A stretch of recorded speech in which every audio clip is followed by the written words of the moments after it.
Olá, meu nome é Cristina e eu sou doutoranda em Ciências pela Escola de Educação Física e Esporte da USP. Em meu doutorado, trabalho com Educação Física Escolar. Em 2018, foi promulgada no Brasil a Base Nacional Comum Curricular para o Ensino Médio. Nesse documento, a educação física encontra-se alocada na área de linguagens, mas muitos educadores físicos não se reconhecem para esse trabalho, identificando-se mais especificamente com a área de saúde. Ao analisar alguns cursos propostos pelo MEC em uma plataforma de aprendizagem virtual direcionada aos professores, como cursos de formação continuada, um ponto de convergência comum foi captado nessa leitura de textos. Todos eles expressavam a educação física a partir de um sentimento de solidão, dada sua dificuldade em estabelecer claramente seu papel na escola e ter reconhecido o seu valor formativo e pedagógico na aquisição do conhecimento. Pela primeira vez, ela deixava de ser um componente curricular, o que não havia ocorrido ao longo de 25 anos em que ela se encontra inserida na área de linguagens, sempre tendo sido respeitadas suas características e finalidades. Em busca de clarear conceitos sobre a caracterização acadêmica e profissional da educação física e esporte, optamos por cursar a disciplina oferecida no âmbito da pós-graduação e ministrada pelo professor Dr. Gotani, autoridade reconhecida no tema. Durante a disciplina, vários autores foram discutidos e, inclusive, uma delas foi a Roberta Park, que é uma historiadora americana do esporte.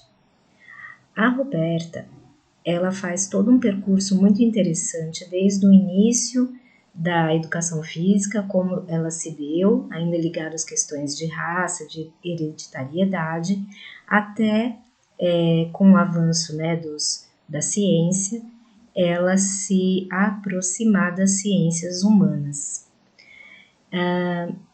Durante a disciplina, foi proposta que a gente respondesse, cada um ficasse responsável por responder uma pergunta, né? E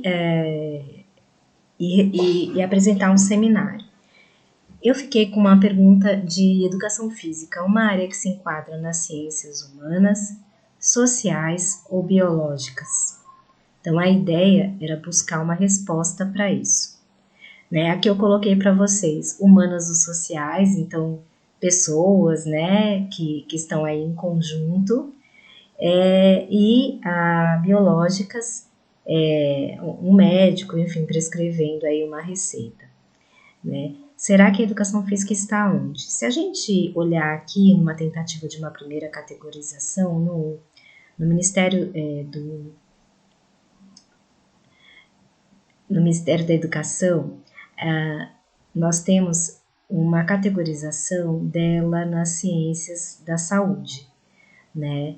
Isso pelo portal da CAPES, que é um portal oficial da Coordenação de Aperfeiçoamento do Pessoal de Ensino Superior aqui no Brasil.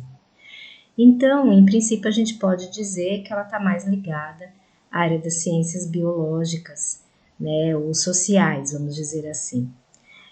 E junto com ela, nas ciências da saúde, a gente tem a medicina, a saúde coletiva, a epidemiologia, a saúde pública, a medicina preventiva, a fonoaudiologia, a fisioterapia, a terapia ocupacional, o que sugere um primeiro enquadramento.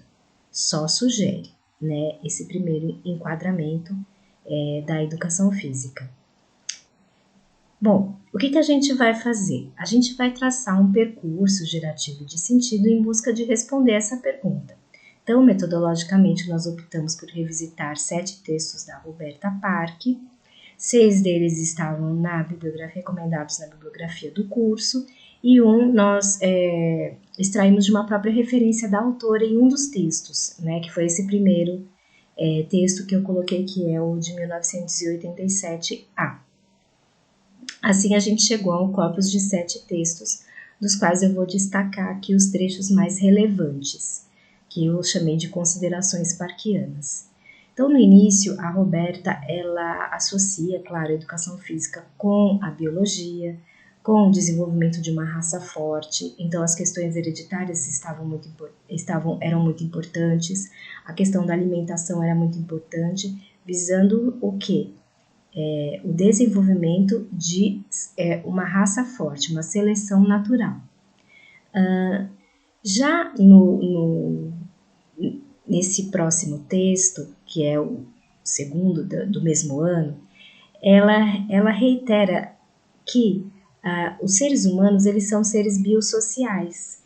Então, o homem não vai ser explicado por achados de laboratório. E ela lamenta que a área esteja dividida e que os próprios pesquisadores não sejam capazes de apreciar os desenvolvimentos alcançados por seus pares. No texto de 1989, ela reitera, né, que os seres humanos devem ser vistos em sua integralidade, tanto nas vertentes como biológica, psicológica, social, cultural, porque são seres historicamente construídos. Então ela acrescenta aí algumas esferas que ela não havia colocado no segundo texto de 1987. Assim, embora a educação física tenha tido inegável vínculo com a ciência biológica, isso hoje é apenas uma parte daquilo que um dia foi considerado o todo.